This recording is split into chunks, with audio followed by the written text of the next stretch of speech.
All right, welcome to the Krueger Show. Hope everybody's having a great October the 8th. Raj from RSF 49ers is in the house, and we're going to talk about a lot of the news surrounding the 49ers with the game looming Thursday night. Is it a must win? We get into it next.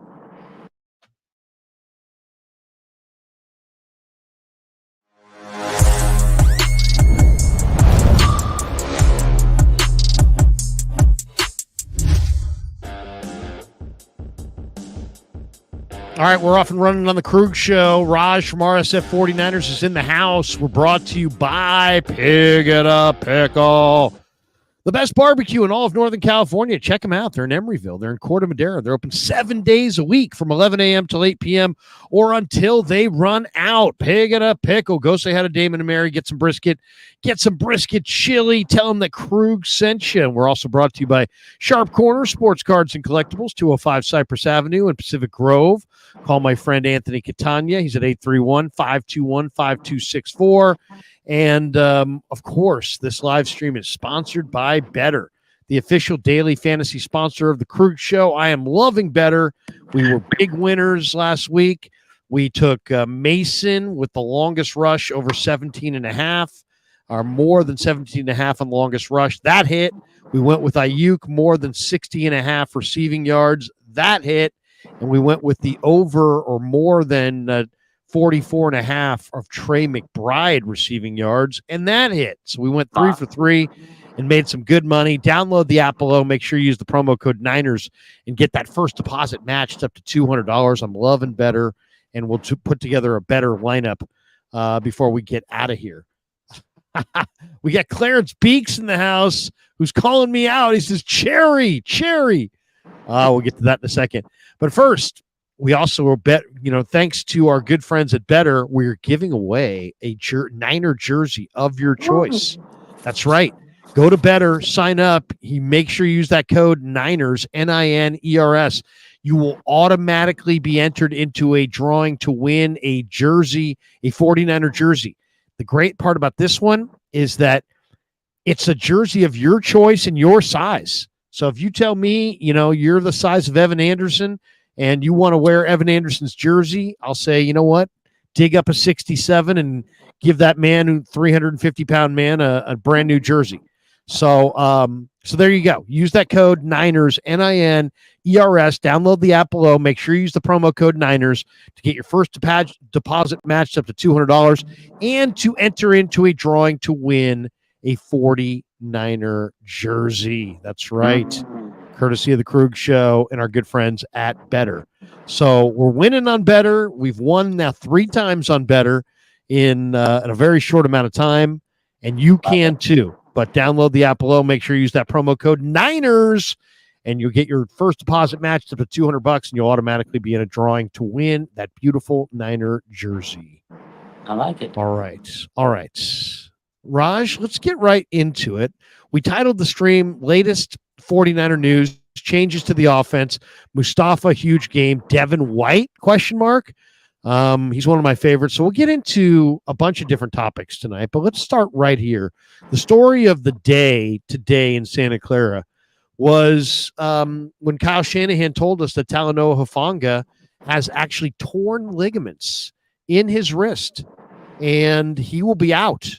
And he will be out for an extended period of time. They're thinking roughly a month. It doesn't sound like they know for sure. The Niners starting safeties Sunday or Thursday night are going to be Jair Brown and Malik Mustapha. And I guess the first question is, how, in your mind, how big of a loss is Hufanga? He wasn't particularly playing well. And I guess the bigger question is, can Mustapha play the deep middle in coverage in zone or man? Can he play the deep middle? Can he play free safety and give them a coverage player down the field? What do you think? Yeah, that's a good question, Larry. And it's an unfortunate injury. Talanoa Hufanga already coming off a major injury. My concern, we talked about this in the offseason, Larry, was can he get into condition? Can he get into form? It wasn't necessarily just the ACL. He hasn't played football in a while, and his body has to adapt to getting back to the rigors of football. So, yeah, I hated this, that they didn't get a safety in the offseason. I remember we sat here and we said, get Justin Simmons, go get a safety, get a starting caliber I think it was the guy from the Colts, Isaiah Blackman or whatnot. They had safeties available. They were rumored to get him, and they didn't because they didn't know if they can give a guy a starting safety job. They were really on limbo about having Hufanga and whatnot, and now he's hurt for at least a month. Torn ligaments is rough. That's the baseline, right? And they still don't really have a safety that can cover that deep shot. I don't think Mustapha can do it. I hope he can. I'm really happy that we have a guy in Mustapha that can maybe come in and play, at a high level, but he's still very young. He's a rookie. And if he gets burned, that's going to mess him up his mentally. And then Jair Brown, he just hasn't taken that leap that we've wanted. And the problem is, it's not that Hufanga, being lost he was playing at a high level. He wasn't really playing great. Obviously, he was coming back from injury. But now the depth gets even worse because if there's an injury to Jair Brown or Mustapha, they got George Odom that has to play, and he's not a starting caliber safety, and he definitely can't cover those deep shots. So it's tough. This is going to put a more strain on our secondary, which has been strained this year. I'm a little worried, not going to lie to you, but it is what it is. You got to move on. Maybe they make a move before the trade deadline, but I wish they would have got a safety this summer. I really do. This is a good passing offense that Seattle has. I mean, this is the third best passing offense in the sport right now. They're averaging almost 271 yards a game passing. They've got DK Metcalf, who is fumbling right now, but he also has huge size and speed. You got Jackson Smith-Njigba. You've got Lockett. They've got a pretty good rookie tight end in Barner. This is a pretty good passing team. So, the Niner secondary is going to be tested. The question I would have with Hufanga is how good is Hufanga? He played 11 snaps against Arizona. He had one missed tackle. He allowed, I believe he allowed, 2 receptions maybe, or 1 reception for 15 yards, something like that. But he also had the lowest defensive grade of any of the Niner players, according to PFF. So how big of a loss is Hufanga? Or is Hufanga overrated? I mean, I hate to say that because I really like Hufanga as a guy. He's the kind of guy you'd want your daughter to marry. He's really, really solid. I just think I love the guy as a guy. I don't see a big physical player in the box like a Cam Chancellor. He doesn't hit like a truck or anything. He falls off, tackles sometimes when he blitzes. He'll sometimes get penetration in the backfield. He'll fall off the running back. He doesn't have a lot of power in his strike. He's got great timing. I know he watches a lot of film, but I don't see a lot of power in the run game, and I definitely don't see any real speed or quickness in the pass game. I kind of think for a guy who's been called an all-pro, I think he's overrated. I like him, but I think he's overrated. I wouldn't say overrated, but the problem is he's never had, big speed. He's never, a big speed guy. That's why he didn't test good in the combine. It was more like game speed type guy. The thing with Hufanga, he's got good instincts, but the problem is he's coming off a major injury, Larry, and the problem with that is I just don't think he's in football shape or he's conditioned enough because he's been trying to rehab from the ACL, and, it's great that he was able to make that comeback, but I just don't see the old Huff that we saw in his all-pro season where he was running and had the instincts and jumping and doing all these things. And, yeah, there's times where he missed the angles and he missed, a couple of plays here and there, but he was a very skilled player in that all-pro year. But he definitely has kind of fallen off from that. Injury definitely doesn't help. The reason why I think it's a big injury, per se, I know he wasn't playing good, Larry, but depth now, again, and I keep going back to this because, okay, yeah, you got 2 young guys, Jair Brown and Malik Mustapha, but you just don't have a free safety. You don't have anybody that can go out there and play the coverage. Jair Brown, to me, I don't think he can cover. He can play in the box, but he's slow. You talked about Hufanga. Jair Brown's just as fast as Hufanga, I feel like, when I watch him out there. And again, George Odom, if he has to come in and start at safety, we're going to get thrown on all over by those receivers you mentioned on that. So to me, yeah, it's a big loss in the sense that safety depth has dwindled. I mean, I don't know if they can throw Ronaldo Green out there and play safety, but they need to figure something out because the safeties have not looked good this season, and they're missing a lot of tackles. No question. No question. They are missing a lot of tackles. I'm going to share the screen here. Shanahan was asked by Barrows today a question about Mustapha. Here's what he had to say. I think he's been getting better. Let's see here. Here's Shanahan from the presser today. He was asked by Barrows about Mustapha. Now what Mustapha's done well so far, and how has he been in the sort of communication aspect of his job? I think communication is one of the hardest things, especially for a young guy coming in. I think he's been getting better at that the more he's been out there. I think, just his lack of not hesitating. You guys saw that a little in preseason, just some of the hits he had, especially you saw a couple in that Tennessee game from what I remember. And when he's come in, he's done the same stuff. I think he gets faster each week, just recognizing things and not breaking down and trying to run through his tackles. There you go. A little bit of Shanahan on Mustapha. I love Mustapha as a talent. I'm not sure if he can cover well enough to play the deep middle, but I think he probably is better than Brown and Hufanga in that area. So we'll find out. I mean, I'm hoping he can do the job. I'm a little. It's a tough job. I mean, Earl Thomas was a converted corner, and that's why he was so great in coverage as a safety.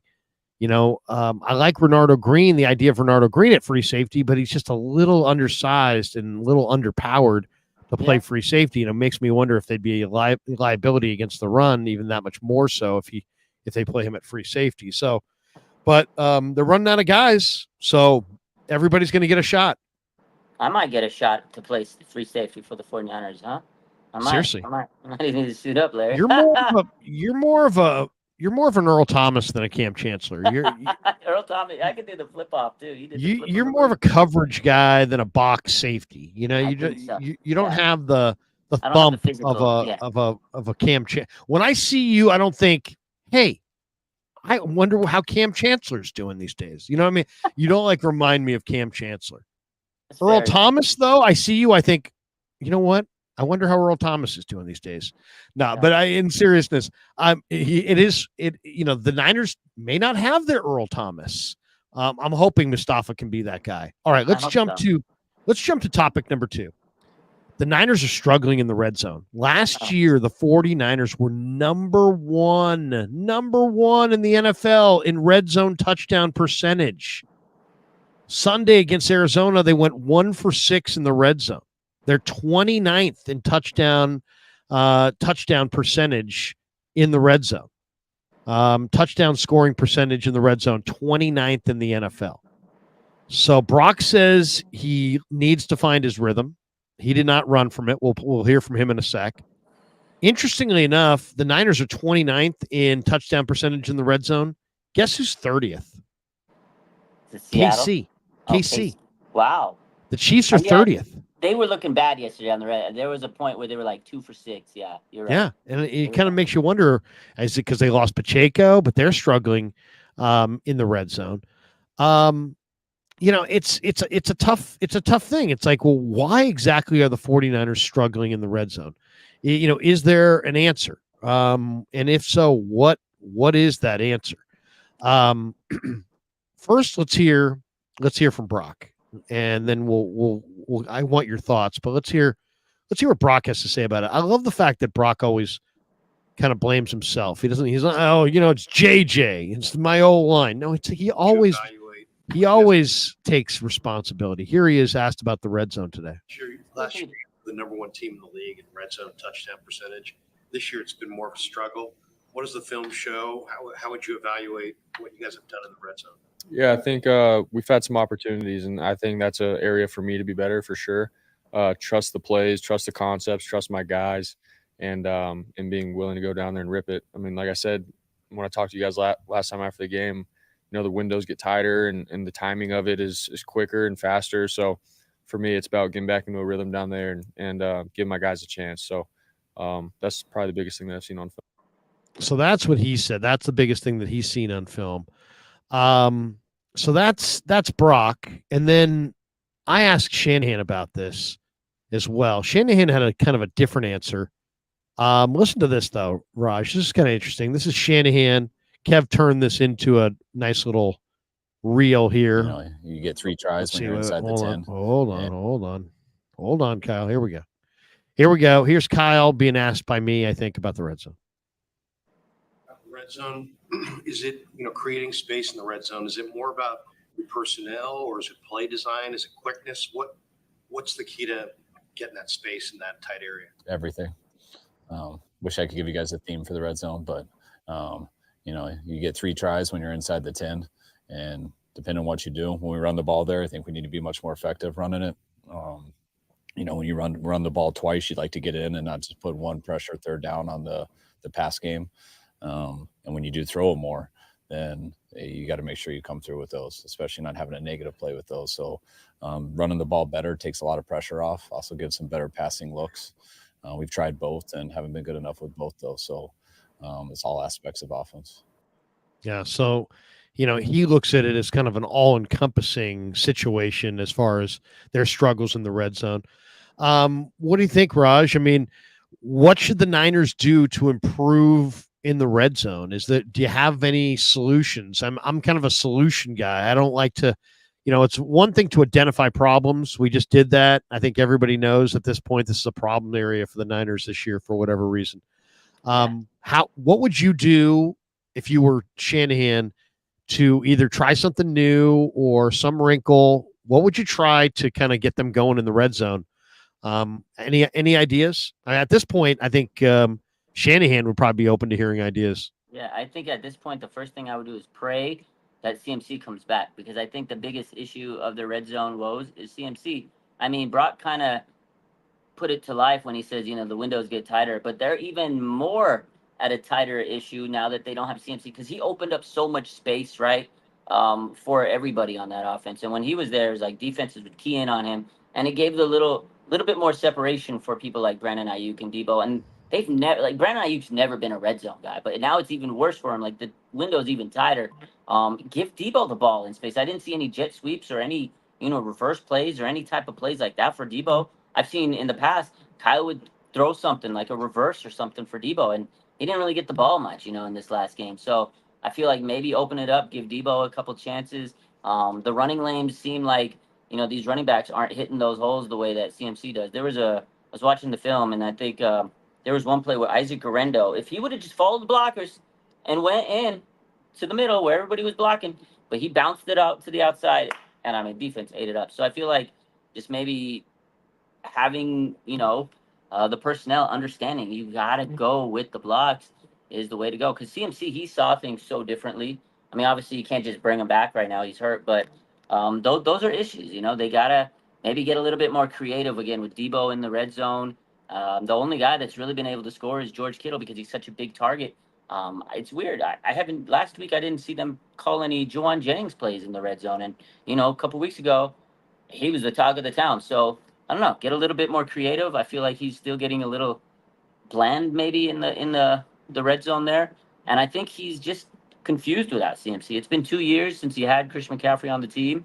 And now I feel like he's just at this point where he's like, oh, what do I do? I forgot what to do without Christian McCaffrey. I don't know. I have 2 theories and 2 people to blame. I blame Shanahan and Purdy.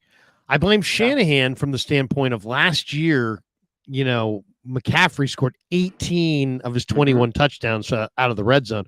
I just think that when you have that kind of a red zone force, you get stagnant as far as, what does an offensive play caller do? He puts together route combinations and concepts to try to manipulate the defense and move them around the chessboard.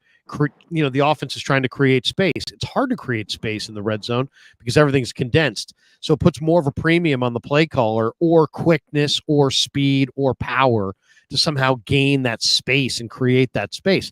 I look at Shanahan. I just think that he's been able to lean so much on McCaffrey, who's the ultimate, he's the ultimate cheat sheet in some ways in the red zone, that I think that has made him not have to be as creative with how he designs these plays, because he knows he can kind of lean on Christian. I think he needs to take more time designing these plays. I think they need to be really well thought out, and you almost need to trick people.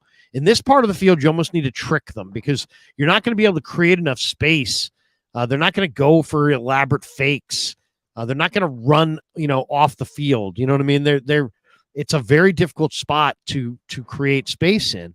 But that's what I would do is I would I would see if I could either do something to kind of make the defense uncomfortable.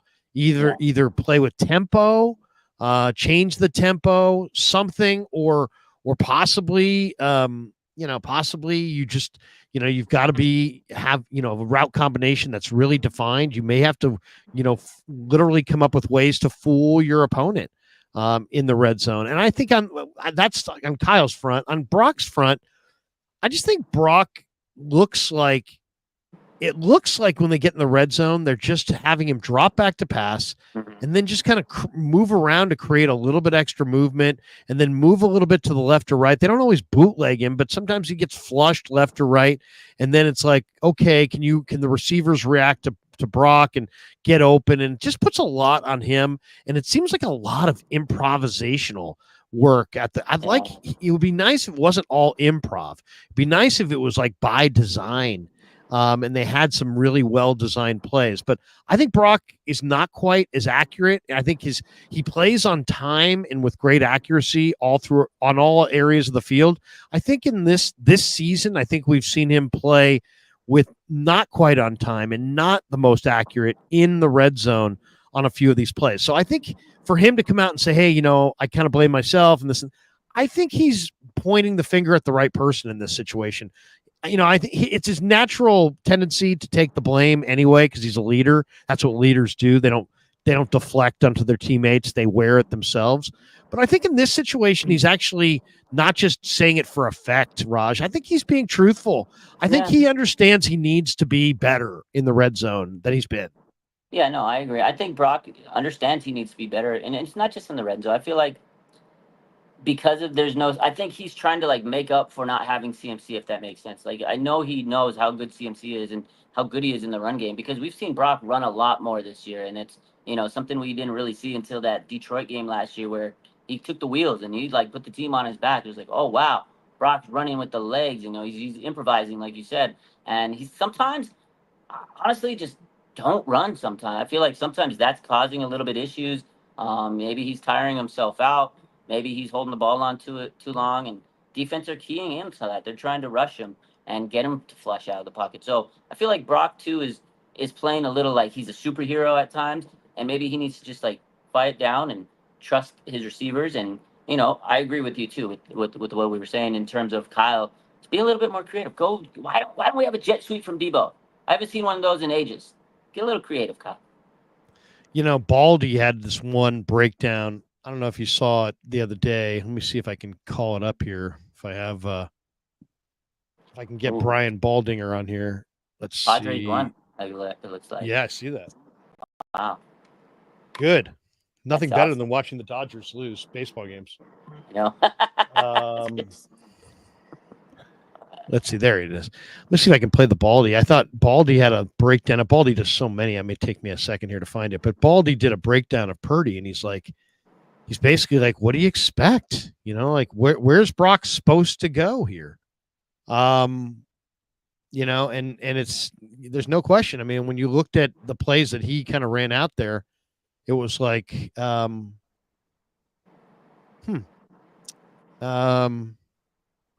right, let me share this one before we go. Before we move to another topic here, let me show this one because this is kind of interesting too. This is Baldy as well, talking about the speed of the 49ers. See if we can hear this. No, we can't hear this. This is not a soundbite. Anyway, I'll quote this. He says, slow. They just look slow. They look like a slow team. I don't see speed. That's Baldy on the 49ers right now. I mean, they do look slow. They do. That to me has stood out.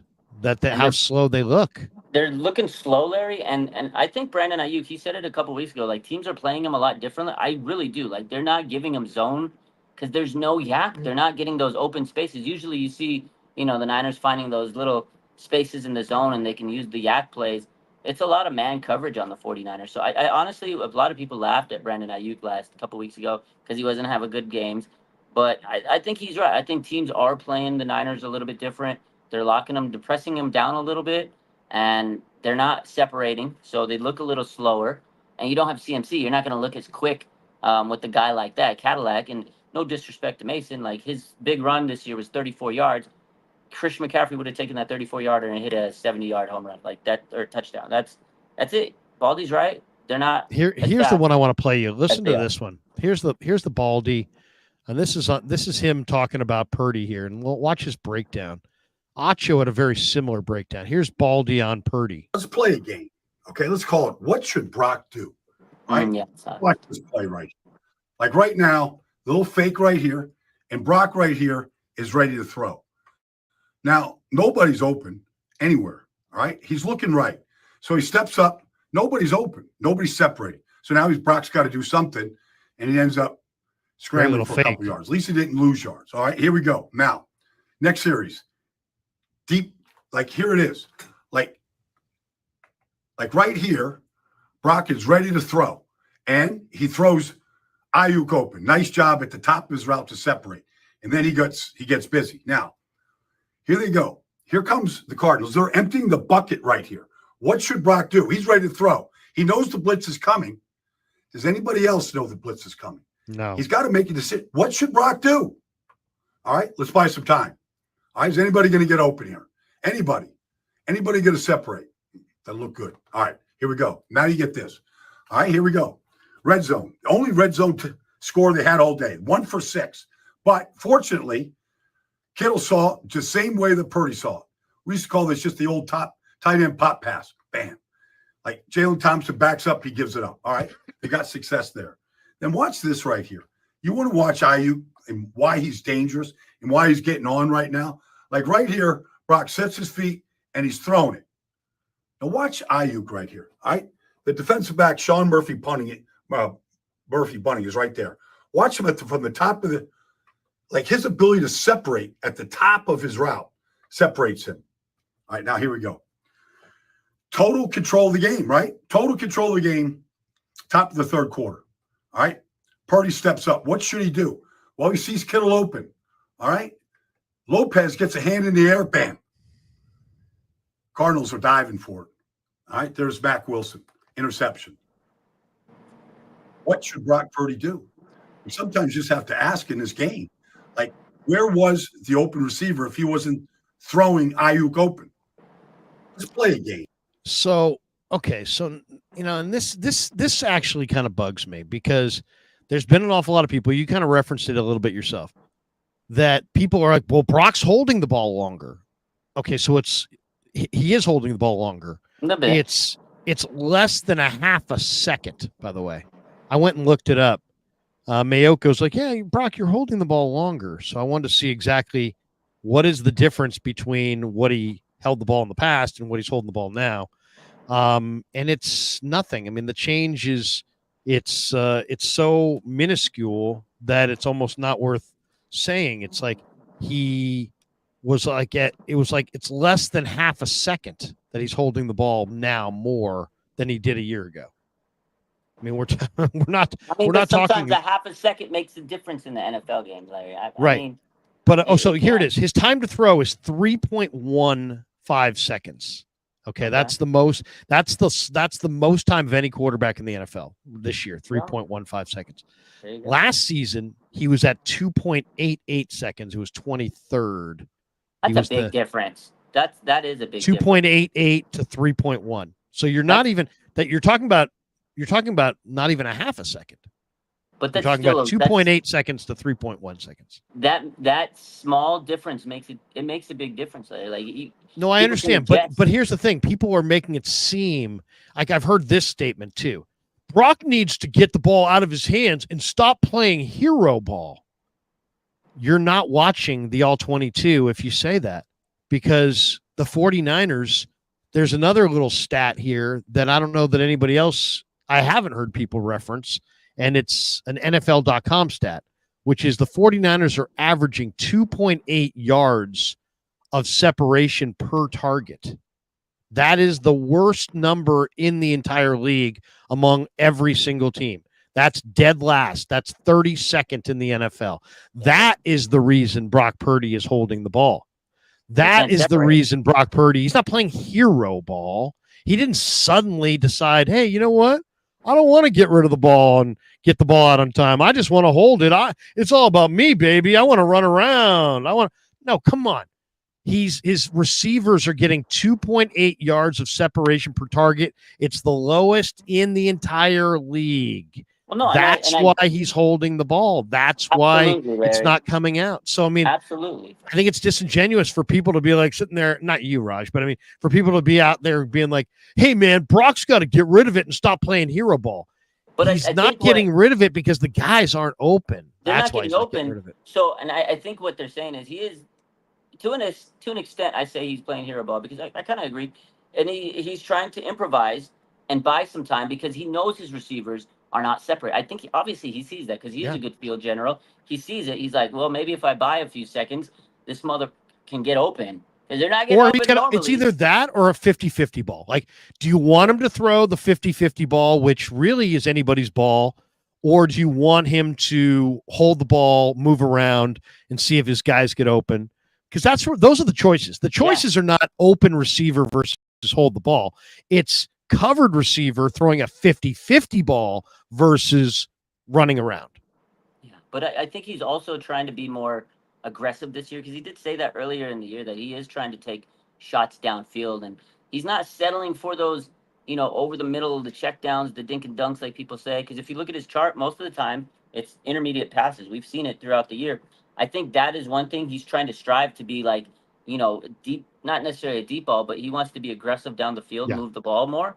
But also, I think teams are taking away the middle from him, so he doesn't have that opportunity. So he has to kind of change his game up because I think at the end of the day, teams are playing the Niners different, and Brock sees it, so he's trying to change his game to adapt to whatever they're playing. But I think they'll figure it out eventually. I mean, they got too much talent not to.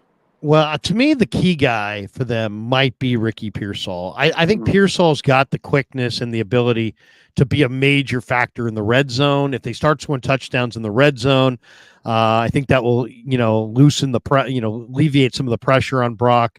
But then ultimately, Debo looks slow and Kittle looks slow, and they don't have any speed. I'd like to see Terrace Marshall, on the active roster and cut Ronnie Bell. I'd like to see them take Jacob Cowing and create some room for him or find somebody with some speed because they really don't have a lot of speed. And to me, that's a major problem. All right, let's do this. Before we jump to Mike McDonald and this matchup tomorrow night, let's do a little Betr lineup. The live stream sponsored by Betr, the official daily fantasy sponsor of the Krueger Show. We won big last week on Betr. I'm feeling great about that. If you're sitting there going, how did you guys do it? We went with Mason over more than 17.5 yards for his longest rush, and he had it. We went with Ayuk more than 60.5 receiving yards on the day. He obviously had that. He had well over 100.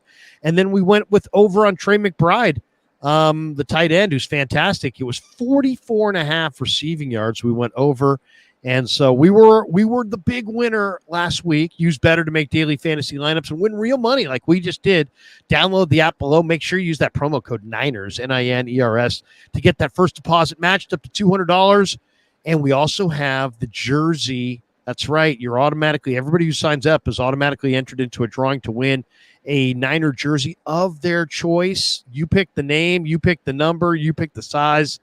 It's a good deal. So once again, download the app below. Make sure you use that promo code Niners to get your first deposit matched up to $200. All right, let's see if we can win this week. We're gonna. One of the things I've done. It's hard to hit a 5-teamer. It's hard to hit a 4-teamer.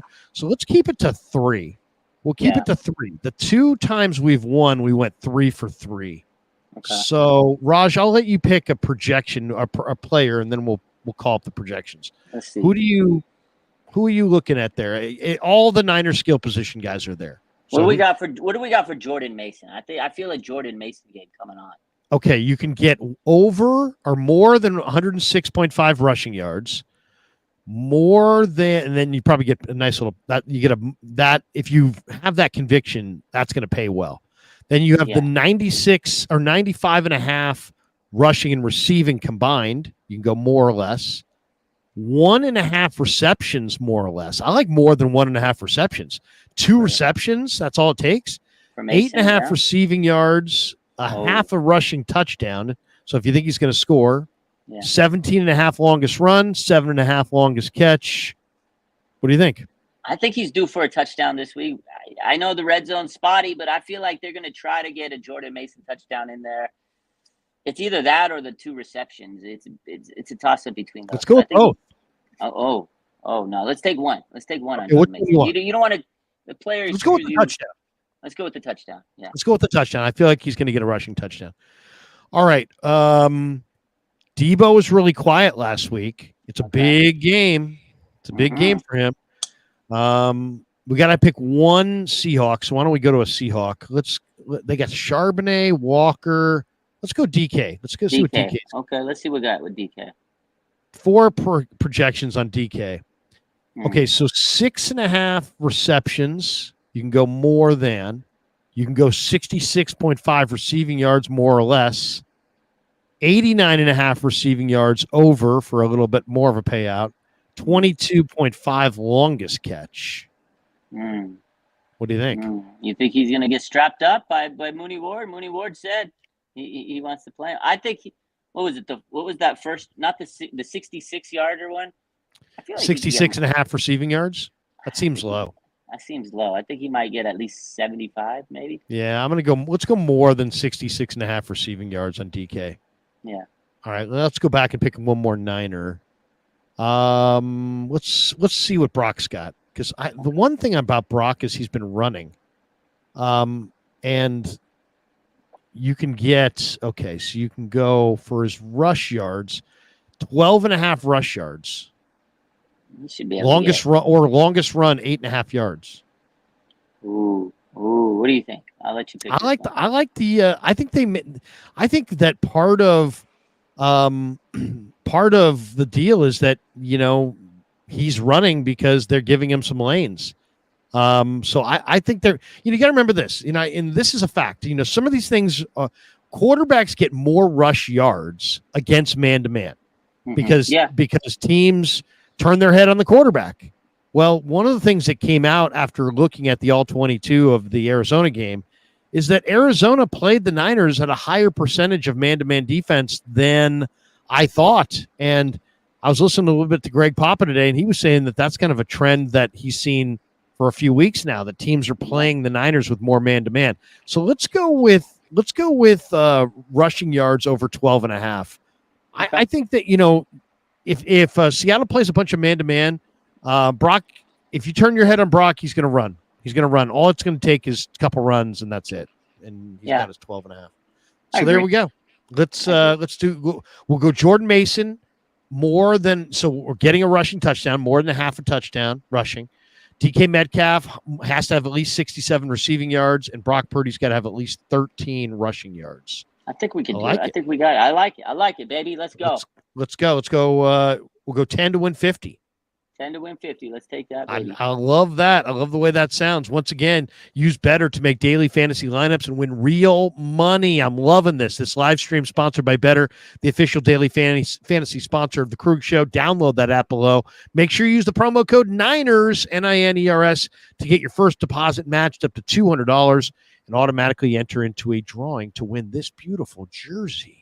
But it doesn't have to be a Brock Purdy 13. It could be a great Dre Greenlaw 57. It could be whatever you want. It could be a Dwight Clark 87 probably.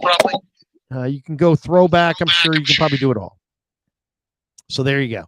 Thanks to Betr for being a proud sponsor of the Krueger Show. All right. Couple other topics I want to get to here. So how's our audio? Is our audio cool? We good? Let me just double check one thing. Got to make sure.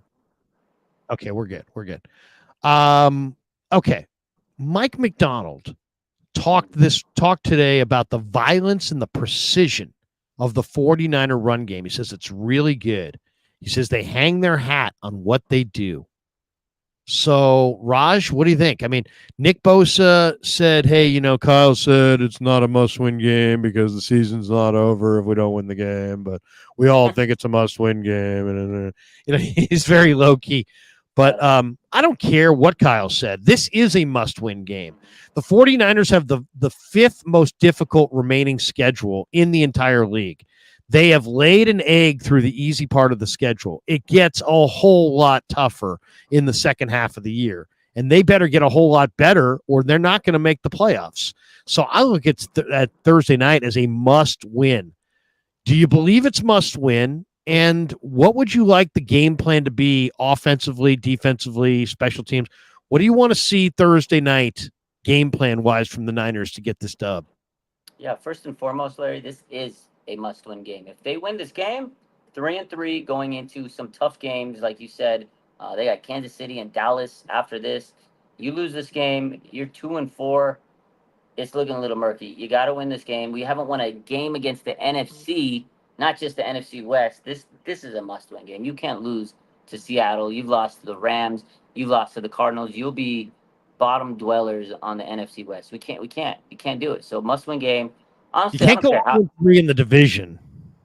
That's rough, man. You can't do it. You can't do it. I mean, they ran the table in the division except for the Carson Wentz game last year. I know the last 2 years they lost one division game. Year before they swept it.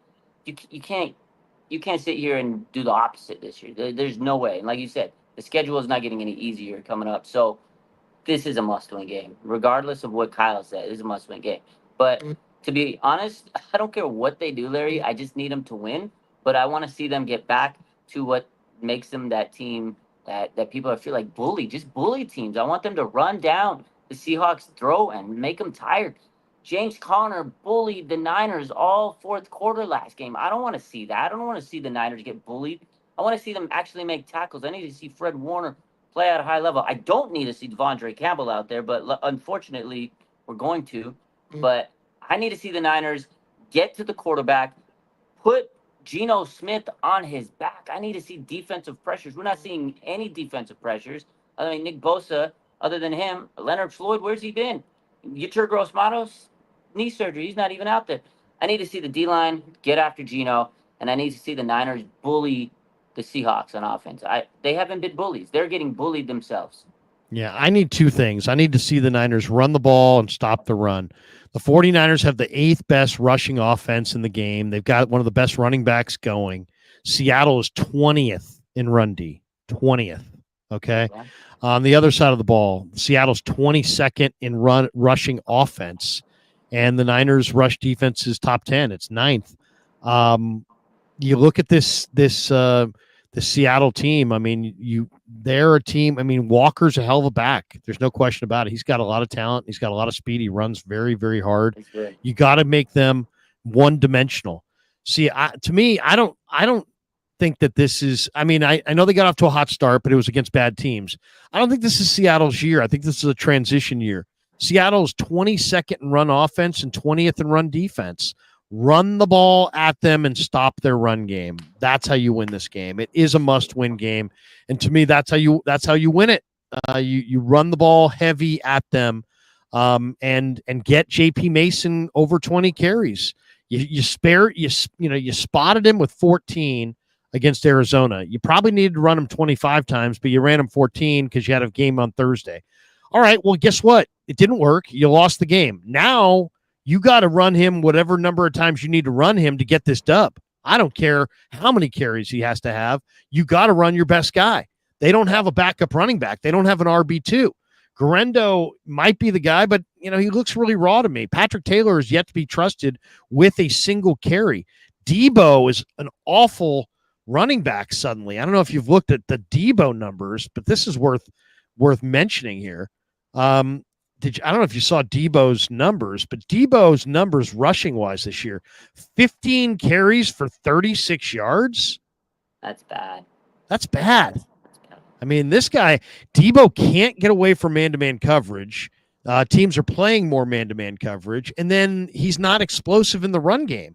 So it's like that scene from Office Space where the guy says, "What would you say you do here?" Is he washed?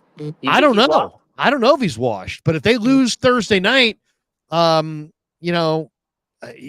may have to start looking at trading some of these guys. I mean, that's their reality. They lose Thursday night.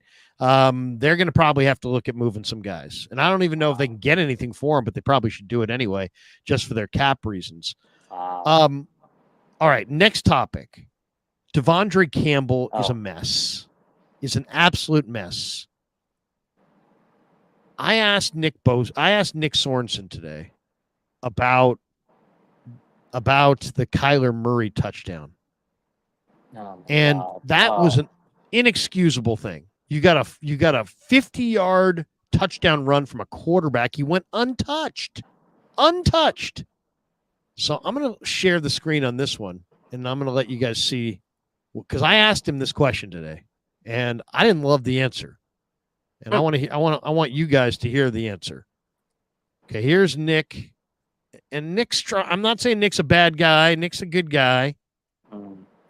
Okay. Kyle loved him. Kyle says he's doing a great job. He said he's doing really good. I was like, what? Doing great. We love him. Love Nick. He's a tough guy. He wore a sweatshirt on the sidelines of the game on Sunday. Maniac. All right, here we go. The Murray 50-yard run on the film. What was the breakdown on that play? Yeah, it was.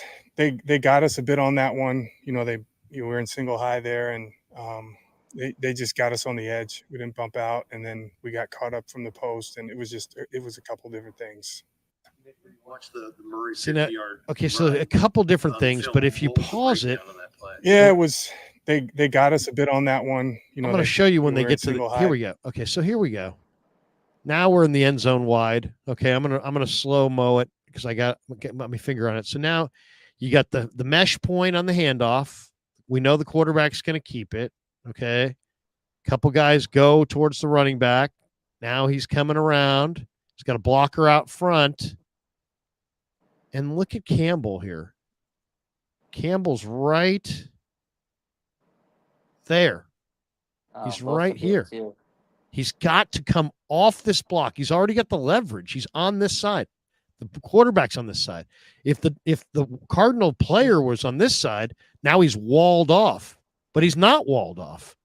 He's got the angle, and he could go this way, he could go that way, he could go this way. You know what I'm saying? He's in position right now to come off this block and make this tackle, except he doesn't get anywhere close to it. Look at this. No. Does he come off it? Does he come off it? Does he come off it? Does he come off it? No. Now he's just chasing it from behind. Is he getting closer? Is he closing space? No. Who's closing space? Winters. Winters is getting closer to Murray. Who's not closing space? Campbell. Who's faster? Winters. Who needs to play? Winters. Look at that. I mean, that's slow. That is slow. I'm going to kill the volume on this because we've already heard his little breakdown. And I'm just going to rewind this thing again. You just watch Campbell here. Look at the play. He's nowhere to be found. This is his ball. This is his play. Come off the block. Make a tackle. Doesn't even get a finger on him. Here we go. They all wired. He's controlling him. Does he come off the tackle? No. Does he come off the block? No. It's bad. It's bad football right there. Yeah, that was a good play design. I mean, the 49ers, no matter what, they just keep proving that they can't stop mobile quarterbacks. Like Kyler Murray has been a pain in their ass. Russell Wilson, these mobile quarterbacks. Nick Sorensen, nothing's changed with him. They still can't stop him. Defense all bid on that. Campbell, slow as molasses. I can't wait for this guy to be off this team. The moment Dre Greenlaw comes back, he's cut, man. This guy's dude. No. They can't wait that long. They can't wait till Dre Greenlaw. They can't, but they have injuries. They're not going to play D Winters. I don't know why. Jalen Graham should have been called up from the practice squad last week. I don't know what the deal is, but they're gonna. Kyle is okay. So with these are the stats, Raj. These are the stats. 21 receptions. I know. Campbell's given up on 24 targets. Raj, 87, almost 88% failure rate in coverage. I know he's bad, Larry. I want him out. I just don't think the Niners are going to get him out until Greenlaw is back. I feel like I'm not waving to you. This is 5 missed tackles by Campbell in the last game. 5. I seen it. I don't know why. I think they're going to live and die with him until Greenlaw. I just feel like Kyle's going to hold this man in there until Greenlaw. I don't know why he's not playing the younger guys. D Winters and Jalen Graham, need to be in there. Maybe it's a Nick Sorensen decision. Seriously. I don't know. Tatum, you're telling me Tatum Bethune's going to be worse than that? I don't believe you. You tell me Jalen Graham's going to be worse than that? I don't believe you. D. Winters, I don't believe you. Campbell's slow. I put a tweet out the other day to John Lynch saying, dude, Kalen DeLoach is on the Tampa Bay Buccaneers practice squad. He runs 4.47. He played at Florida State. He's a really good player. I talked to Bethune about him in the locker room. He's like, oh, that's my boy. That's my guy. We talk all the time. He's exactly what the Niners need. They need a fast linebacker who can cover lots of space. The game is no longer about thump. It's no longer about heft.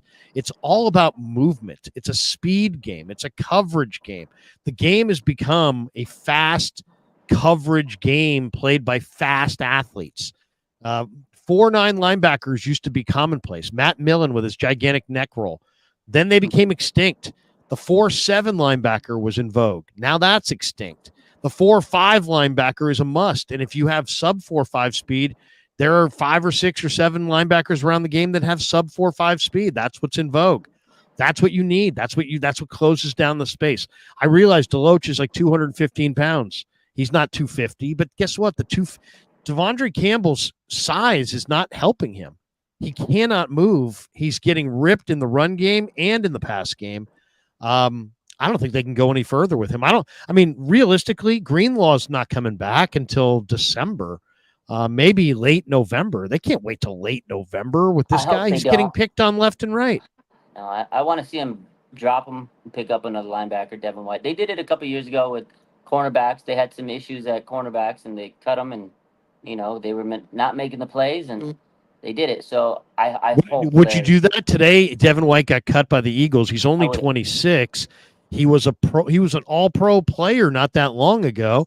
Now, this guy's not the greatest run defender either, but this guy's been a delayed blitzer, and he's a way faster athlete than Campbell. He can't be worse. I don't know if he runs in the 4.4s anymore, but Devin White's way faster than Campbell. He can't be worse than Campbell at this point. No, I agree. Campbell, seriously, that's a major issue for the 49ers. All right, I went online, or went on my Twitter, and I tweeted out a mock draft. Oh my God. And I just wanted to do the exercise because, during the draft season, I do them a lot. But I just wanted to do the exercise to see what it would look like. And one, have I watched enough college football yet where I could actually come up with a mock draft, right? Yeah, I know the players, but I don't know them. I've only watched, a month of games. So anyway, here is the mock draft that I came up with, Raj. Round 1, Kenneth Grant, gigantic defensive tackle from Michigan. Yeah, round 2, they had Cam Ward in the second round. Wow. If Cam Ward's on the board at 63, he won't be. He's going top 15. He's going top 10, yeah. But if he might be going top pick. Who knows after that performance. But if Cam Ward's there at 63, I'm taking him. Wow. Shamar Turner is just a massive defensive end for A&M who's very fast. Benjamin Urasek started at Stanford, transferred to Georgia, rarely plays, but he's a really good receiving tight end. Anthony Belton's a gigantic offensive tackle from NC State. Super athletic. Let's see. And then my day 2 guys, Kamon Rucker, edge rusher from North Carolina. Davin Vann, who's a NC State interior guy, great pass rusher. I went day 3 running back with Ulysses Bentley, who's a speedy guy. It's a great name too. Ulysses Bentley. That's a great name. That's a good name. Bentley. Yeah. Bentley. Jay Higgins, the linebacker from Iowa, and then Malachi Moore, who I think is a pretty underrated player, the safety from Alabama. So there you go. People were, hey, you're not going offensive line until the 4th round or something. I'm like, you know what? I don't even know all the prospects. I was just messing around. I was just messing around. Yeah. Oh man, that's cool. That's fun. It's always good to. It's fun. It's fun. Do those. It's fun to mess around. Okay, a couple more before we get out of here. I'll tell you one thing, Larry. If the Niners keep playing the way they did on Sunday, you might need to start firing up those mock drafts sooner rather than later. So. Well, you know where the Niners would pick today if the draft were held today? Where's that? 13th. Oh. The Niners right now have the 13th pick in the draft. Will they trade up to get the number 3 pick? Trade. Well, three I'm just first rounders? yeah. Will they trade up? Maybe get Mac Jones. Okay. Okay. What do you look at as the Niners' number one issue on offense? Oh, God. Offensively, if you look at their numbers, Raj, they're 10th in points per game, but they're second in total offense. The Niners average 407 yards per game. They're Yeah. 8th in rushing offense, 4th in passing offense, number 1 offensively in time of possession. They hold the ball for almost 35 minutes. So, first, 4th, 8th, 2nd, 10th, and 2nd. I mean, that's where they rank offensively pretty much. So their offense is not bad. It's not like the offense is an issue. But but the offensive line has had problems in pass protection. Niners are bottom 3rd in pressure percentage allowed on the offensive line. The wide receivers, we already mentioned, lack separation, 2.8 yards of separation per target, worst number in the NFL. And then some people, think that Brock's playing hero ball and holding it too long. Other people think Shanahan's become too predictable. If I said, what's the primary offensive issue for the Niners, what are you pointing to? Yeah, I think we talked about it earlier. Red zone deficiencies, like it's been bad. Like they can move the ball, which you just said, all the stats. They get the ball up the field, and then red zone comes. It's like, they falter. So red zone is definitely an issue, and I do think we talked about this many times, Larry. They need a better center. Jake Brendel's not it. I feel like he's been a weak link on that O line. I think those are 2 major culprits of this team. Poor offensive line. Brock's having to kind of escape more, and he's making some decisions that normally he probably wouldn't make, and he's making, getting turnovers. But I think a lot of it stems with that red zone is they're pressing, and they're trying to do a little bit too much, and they're forcing things. And, yeah, I think that's the biggest issue is the red zone. Yeah, I think it's the red zone too. And but in the red zone, I just think they've gotten a little dependent on Christian's greatness. Yeah. And now without it, they forgot how well you have to design a play to create space in the red zone. I just think they're out of practice doing it. I think they've, it's like when you have somebody as great as Christian, it's easy to just kind of get caught watching him sometimes. I think that's their issue in the red zone. I think it's Shanahan specific. I think he needs to spend more time at, devising ways to create space in that red zone. Turnovers have also been a major issue for the 49ers. They have 8 turnovers in 5 games. And if they're going to win Thursday night, that's got to be, they can't be negative in turnovers on the road. They signed Matthew Wright today. They tried out 4 kickers yesterday. Jake Moody had a bad sprained right ankle. He's lucky he didn't get a Buster Posey broken leg and, dislocated ankle and, just something way, way worse because it was ugly. His right ankle got trapped and all the weight. If that had been on a dirt, part of the field or anything harder on a grass surface, there was enough give for him to avoid catastrophic injury. But Moody's going to miss at least a month, maybe more. And they signed Matthew Wright today. What do you think? 4 kickers tried out, including Andrews Carlson, and they went with Wright. I mean, he's been on the team for a few days before. I think he had the leg up on everybody, no pun intended. Regardless, Matt Wright, 40 for 47 through his career. He's got a long of 59. He has a leg, so, I mean, definitely this guy can kick the ball, but it didn't really matter who they were going to pick because whoever it is has a lot of pressure. You're replacing a kicker you drafted in the, and it was highly scrutinized.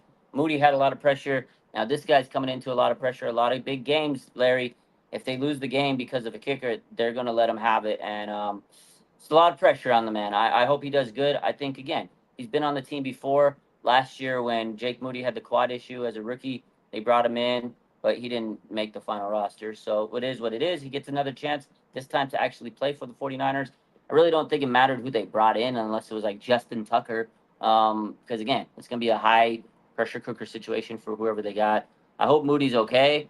High ankle sprain on your kicking foot is not ideal. Kyle says a month. That's probably being nice. Maybe 6 weeks. We'll see how it goes. But I wanted to ask you, so you saw the foot, you were there, right? Was he in a boot? Yeah. Did it look like super swollen? I mean, how bad was it? I mean, I didn't specifically look down at the swelling or anything in the foot because there was a lot of people there today, and I think he had some kind of pant on or some kind of he didn't have a gigantic boot on that I saw. Okay. But I mean, just to see the way the thing snapped back like that. I think he's probably out for at least 4. I mean, that's his kicking leg that's his kicking leg. He's right-footed right kicker. foot. Yeah. So, I mean, with that, I have a feeling that he could be gone for a solid month. Shanahan said, you never know with these things, but he thinks high ankle could be about a month, could be a little bit more, could be a little bit less. To me, kickers are not like these special human beings like these other pro athletes. So I think he's probably more apt to heal more like a regular human than some of these guys. I mean, Dre Greenlaw can roll an ankle and jump around in the post game, and he's fine within 2 days. If I suffered that same ankle, I'd be I'd have it for 6 months, and it would be lingering.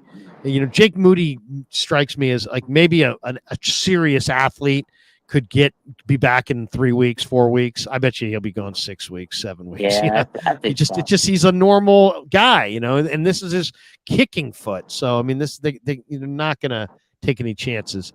Last topic before we get out of here, Sorensen. Back to Sorensen. Robert Saleh got fired today by the Jets. Kyle gave Sorensen a vote of confidence. The Niners have been upping their blitz rate seemingly every week. I don't know how much they blitzed against Arizona, but it was 9% week 1, 12% week 2, 20% week 3, 33% week 4 against the Patriots. I don't know what the blitz rate was this week. I'll look for it. I haven't seen it. But yeah, as I said, Kyle gave him a vote of confidence. Saleh's been fired. A lot of people suggesting that Saleh's going to come to the Niners.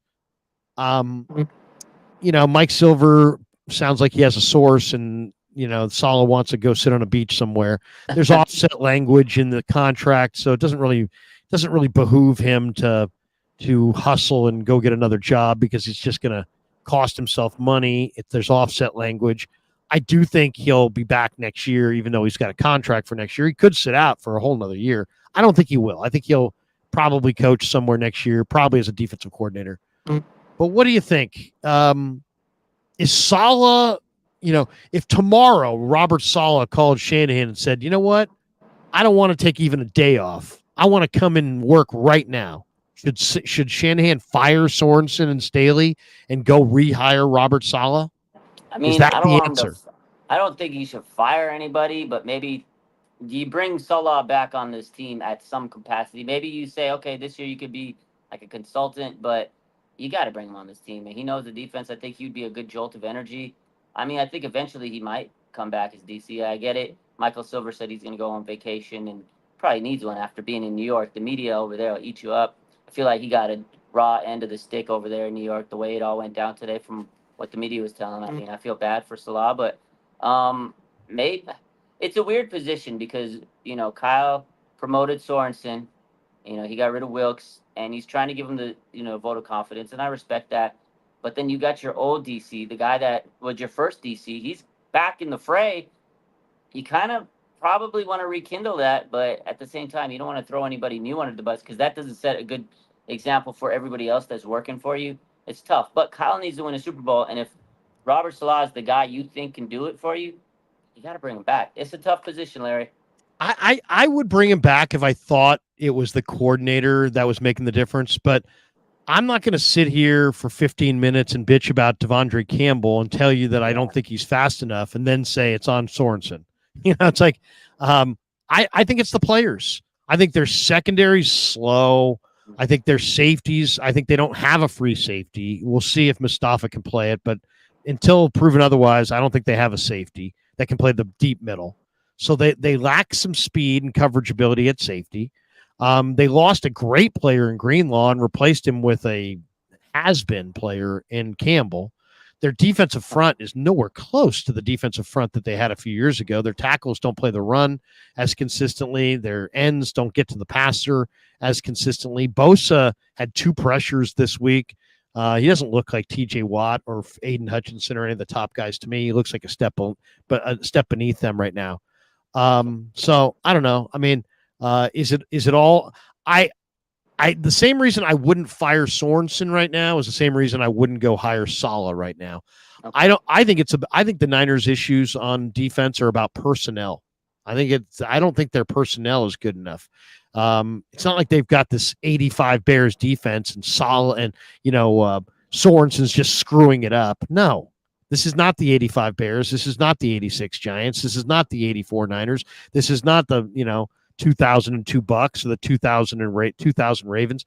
This is not an awesome defensive team. So I think their defensive issues are personnel related. So I wouldn't fire Saleh. I wouldn't fire Sorensen, and I wouldn't go looking to hire Saleh because I don't think Saleh is going to, unless Saleh can suddenly become Devondre Campbell and be a better cover guy. I don't think it's going to help. Yeah, makes sense. I mean, you can't. Salah's not going to magically make Devondre Campbell an All-Pro. I get Right, it. Yeah, right. Makes sense. Let's hit some supers before we jet. Clarence Beeks says member for 28 months. I always give a little cheer. He says cherry. He's calling me an SI cherry. 3 piles of S and 3 thumbs down. Clarence, don't hate us because you ain't us. Go Cats, get them Cats. Go get them Cats. There you go. Clarence, I don't know what else to say. You probably went to SH or Reardon, and it's probably financially been a very trying time for you. But go Cats. Get them Cats. Go get them Cats. We got this one for Matthew Sanders. Kyle Shanahan officially a choke artist. Saleh can't fix that. There you go. There you go. Wow. This is not a super, but Harry Johnson. Do you think that's his real name? Harry Johnson? You don't think so? I get the feeling that Harry Johnson might not be Harry's real name. No. Harry Johnson says, we need to sign Devin White to replace Campbell. I like the way you're thinking, Harry Johnson. Oh, my God. WW says, fire Kyle. Wow. Why? Once again, I've got a new rule about firing Kyle. You can call up and you can say fire Kyle. But you can't get out of here with just fire Kyle. If you say fire Kyle, that's chicken shit. What you have to say is fire Kyle and hire X. Okay, that's fair. That's how you do it. You don't just fire a coach that went to the Super Bowl. I don't know. When was the last time they went to the Super Bowl? Oh, last fucking year. Yeah, last year. You don't fire the coach that took you to the Super Bowl last year with no replacement. You don't fire a really good coach and only have a Tom Sula in the waiting. That happened. That actually happened. Before. That happened. You don't fire a Jim Harbaugh when you're going to Jim Tom Sula. And you sure as hell don't fire a Kyle Shanahan when you're going to who? Nick Sorensen. IP Freely or whoever. You know, you better have Seymour Butts. What's that? Maybe to get Bill Belichick. A lot of people said Belichick, but even though you're going to fire Shanahan to go hire 70-year-old Belichick who had, defensive coaches as his offensive coordinator the last couple of years. Frank Tom Ocean. LK, your top 5 49ers all time. Shout out to Raj and LK. Thank you, Frank. Thank you, Frank. My top 5 49ers of all time. Top 5 wow. of all time. Are these like my favorite dudes or like the best? Top 5. The best, Larry. The best. Oh, come on. Jerry, Joe, Steve, Ronnie,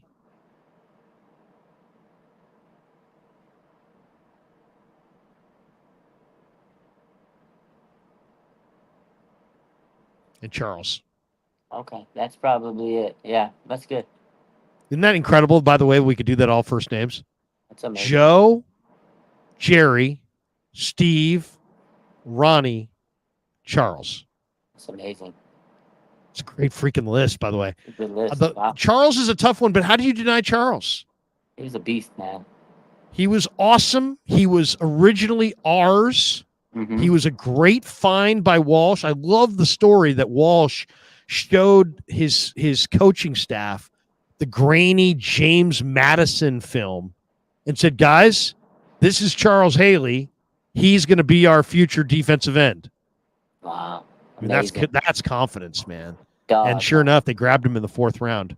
I remember seeing Haley the first time. I thought, this guy's awesome. He was a Hulk, man. The guy's unbelievable.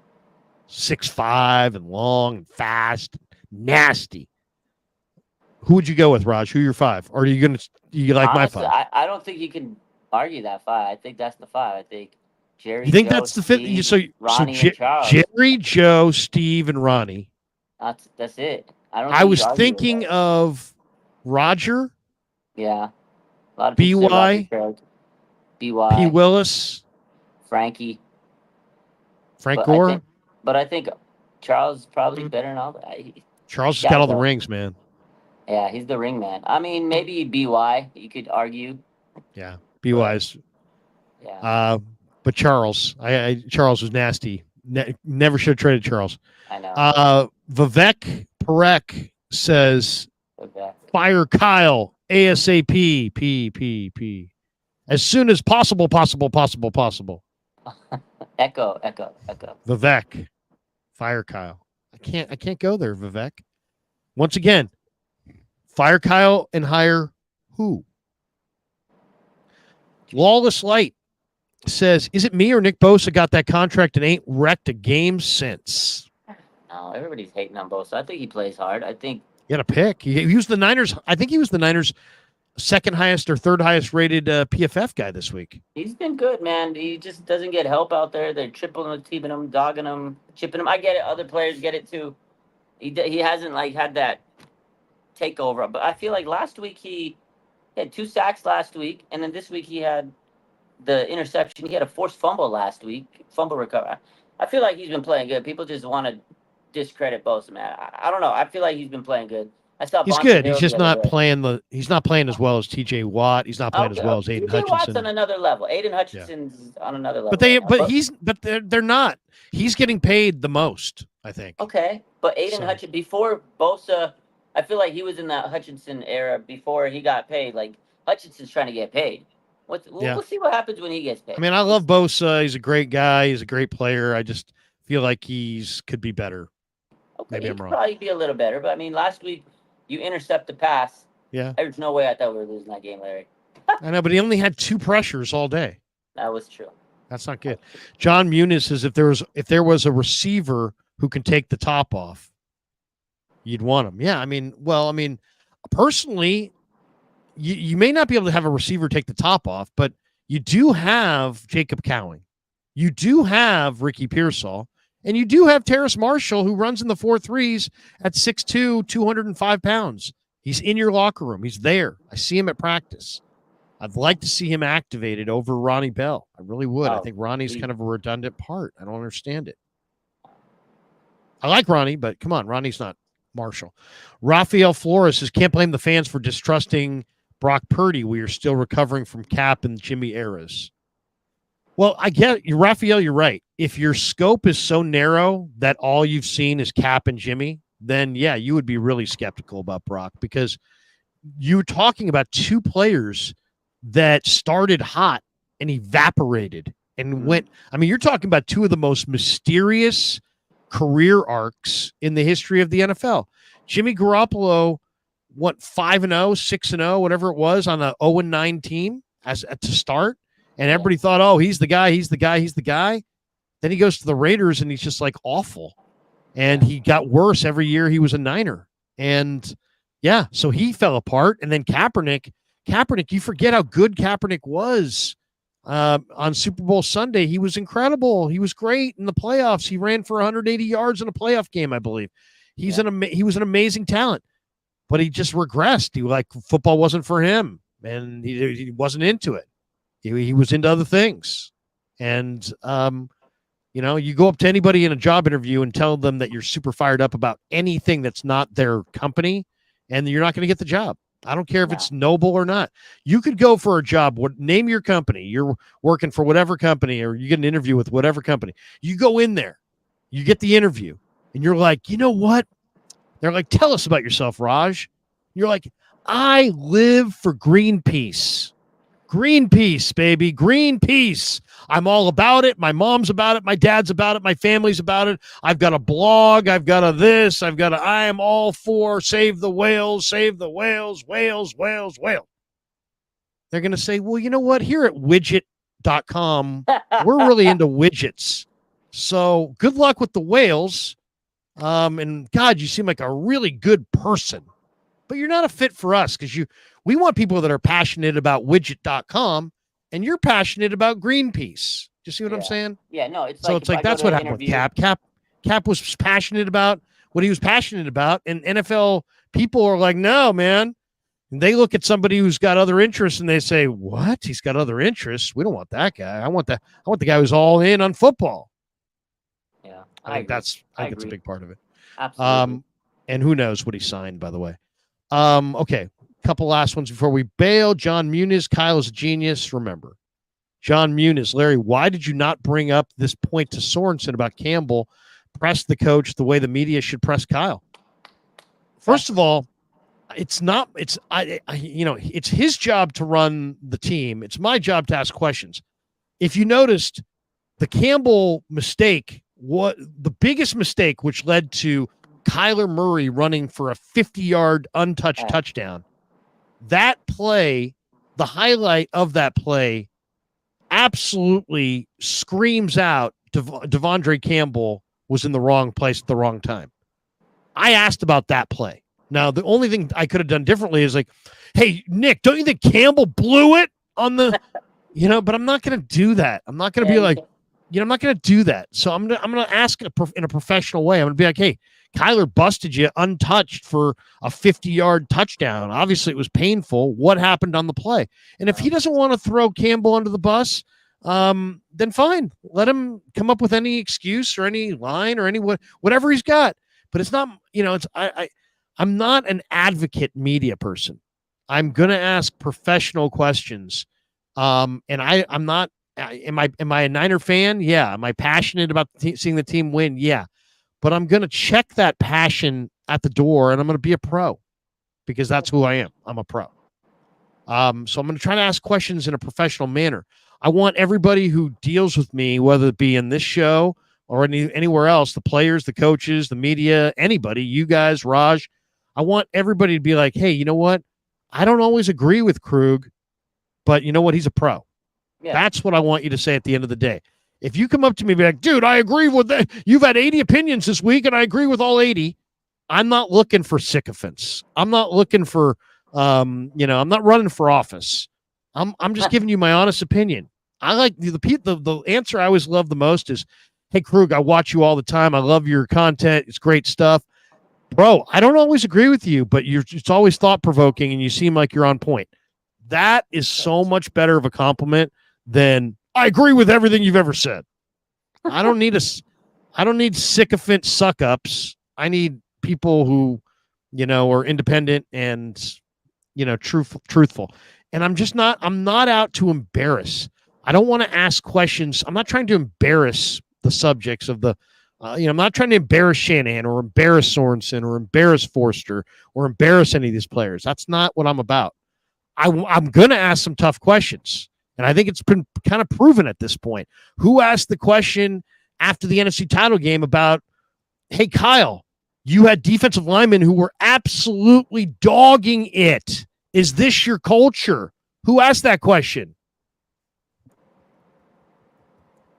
Jersey Pop baby. over here. Jersey Pop. Mr. Pig in a Pickle. So, here's the thing. I'll ask tough questions, but at the end of the day, I'm not going to ask gotcha questions. I'm not going to be the fan / you don't know if he's media or a fan. Is he a fan? Is he media? I'm not really sure. I can't really tell. No, I'm a fan, but I'm a pro, and I've been doing this a long time. And how people feel about me, whether it be Raj, you guys, or the team, the players, the coaches, I'm not there to make friends, but I'm also not there to make enemies. That's for sure. And I'm going to try to shoot straight and ask tough questions, but not argumentative questions. And I'm not looking to bury people. Lawless Lights is starting to believe that tough brand of offensive football is starting to wear and tear on our wide receivers. They were never big separators in the first place, which is why we went wide receiver with the first-round pick. Kyle, please play Jacob Cowing, please, this year. He's got a shoulder injury right now, Lawless, but I agree with you. Yeah, it is true. I mean, the Niners, they play a very physical brand of ball. And that almost every one of the Niner weapons, Debo runs through, not around. Kittle runs through, not around. I mean, Ayuk, for the most part, runs through you, not around. He's not afraid of anybody. He's not afraid. The Niners have tons of only CMC is their only speedy guy. Everybody else is like, I'll bring on the contact. Yeah, physical. So they maybe could use Cowing or Marshall or Pearsall or just more speed, more dynamic speed. 49er throwback. Is Brock Purdy worth $60 million? 49ers missed Christian McCaffrey, and Kittle even admitted it, but that's not an excuse for losing games. Got to find ways to win. Brock Purdy's worth whatever the Niners are willing to pay him. I mean, in an ideal world, you'd get him for under $60 million. But you know, it's a lot of money. It's a lot of money. It's a lot of money, Larry. Herbie Holland says, Larry, no John Brody or Gene Washington. Old school. I like that, Herbie. Oh, that is old school. Juan Mendoza, we need Renardo Green and Tatum Bethune. Let's get the Florida State guys out there. Maitland, who's the coolest Niner you've ever met, past and present? Well, what do you mean past and present? What's I mean, like, current ones? Yeah, current player. Oh, okay. I'll give you two. Coolest Niners, past and present. I would say the coolest Niner in the past was Dwight Clark. Oh. Dwight Clark. How cool was Dwight Clark? Dwight Clark left his house every day thinking about you, the fan. Think about that, dude. Think about that. Dwight showed up at a lot of different events with a box. And I'm like, Dwight, what do you got in the box? Oh, Krueger, you're going to love it. Open up the box, all the Super Bowl rings. Oh, wow. I said, Dwight, you're carrying them around. Most people put them in a safety deposit box and lock them away for years to come.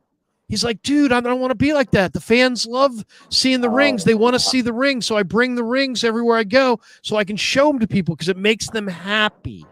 Wow. That's a dope guy. That's a cool ass dude. DC was the coolest, man. He was the coolest. And, I mean, come on. This guy dated Sean Weatherly, Miss Universe, eventually married another beautiful woman. All of his friends think he's thought he was the coolest guy of all time. Eddie D, who was a billionaire, one of the richest people in the world, probably dreamt of being Dwight Clark. You know what I mean? Dwight was he had that Southern gentleman thing, and cool. and yet he was a really easygoing dude, and very, very cool. So that's my past DC. Very cool. Okay. And I definitely want to hear Raj, because Raj knows a lot of Niners. My present, I'm gonna go with one that's gonna surprise you. I like Drake Jackson. I know he hasn't come of age yet as a player. He's had some injuries. But Drake's my guy, man. I saw him in the press box the other day, and just dapped him up and told him I'm rooting for him. And he's just a great dude. He's a killer guy, down to earth, really good guy. Really good guy. So Drake Jackson's my current coolest Niner, and I'll go with DC as my all-time coolest Niner. Who are you going with? All-time, obviously for me, it's Patrick Willis, man. I've talked to him a couple times. I did an interview with him last week, and it's not just because of that, but like when you talk to Patrick Willis, like he'll sit down and talk to you. He'll give you all the time of the day. Like he is the nicest, genuine person I probably ever met. Like he's actually a super nice human being. They used to say humble but hungry. He is so humble. Like Patrick Willis is the nicest guy. If you needed the shirt off his back, he would probably give it to you. Like he'll salt of the earth human being, man. One of the greatest athletes ever, but the overarching trait is his class and kindness. Yeah, he's super nice. Like I was like blown away. I met him a few times, but the last time, now we got to actually like meet and have a talk, and we did a show and everything. And he just gave me advice and just life lessons, and just a nice guy, man. I think Patrick's definitely that type of guy. I really appreciated the time I got to spend with him. And then current, it's a tough one because there's a lot of pretty nice guys I've talked to and met and this and that.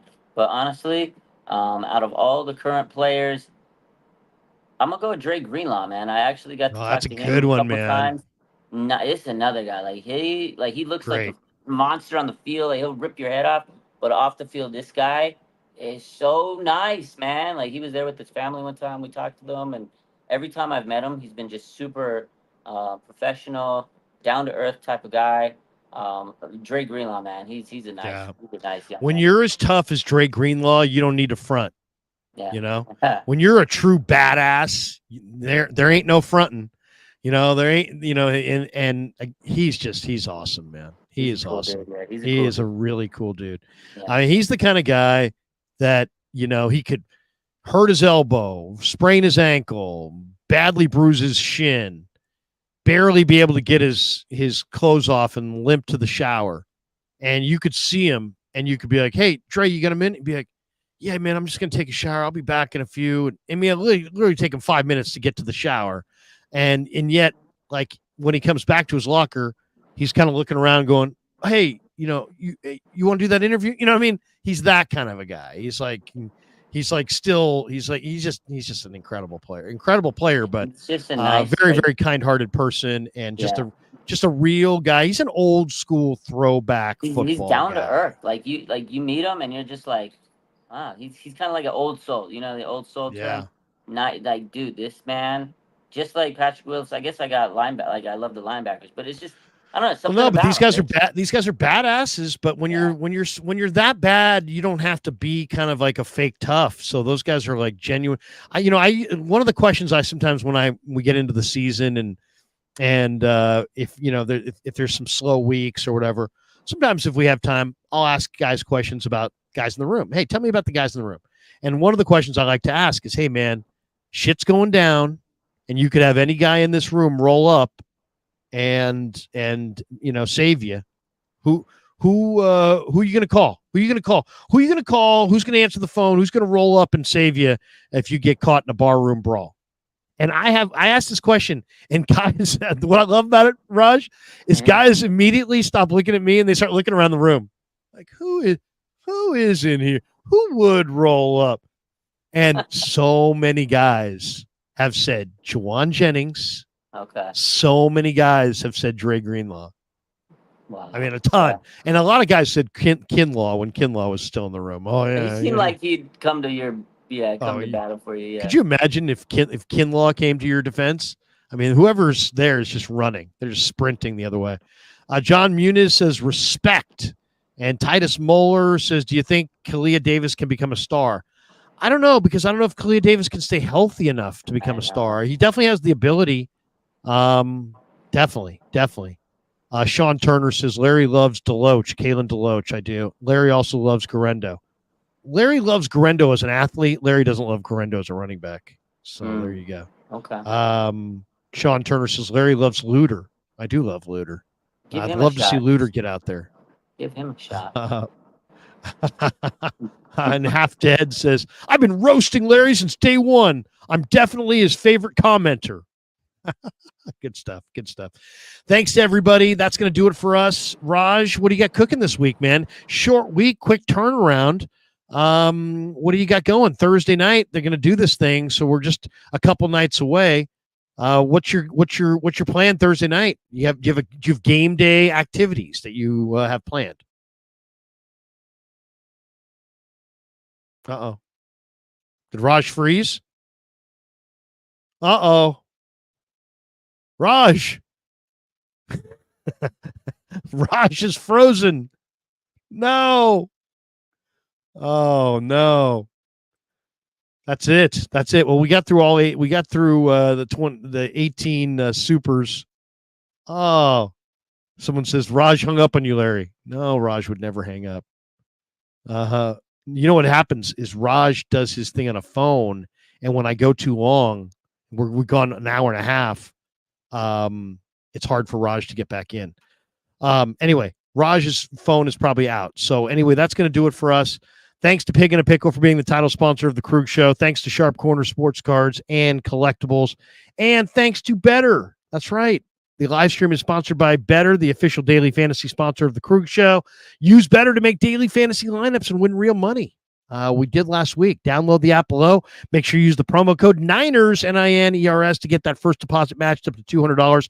Everybody who signs up is automatically in the running to win a 49er jersey of your choice. Dusty Gold said, Raj just saw Harry Johnson. Stop. Half Dead says, great show as always, Larry. Definitely my favorite live on YouTube. Wait a second. I heard Raj. He's in the green room. Maybe we can get him back in here for 30 seconds before he leaves. Raj, are you there? Yeah, we're here. Can you hear me? Okay. Yeah, you know what? I figured we went a little too long and your phone died. So on that note, bro, we'll let you go. Thanks to everybody for checking out the stream tonight. Have a great rest of your week. Niners, we got to have this one. We got to have this one on Thursday night. There's no way around this one. We have to get this victory on Thursday night. Raj, have a great week, man. We'll talk to you next Tuesday. For all you guys, peace. Go Niners. Peace. Never met a man I've been scared of. Careful, you gon' get exactly what you asked for.